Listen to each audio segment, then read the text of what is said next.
In Karnataka, there is a very beautiful village known as Agumbe. It is surrounded by lush green forest in the Western Ghats of India.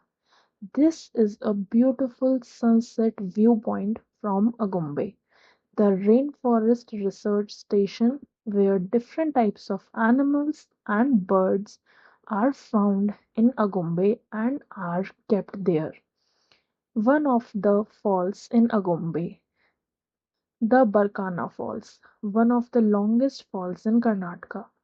Agumbe is also known as Cherrapunji of the South because here there is a lot of rainfall.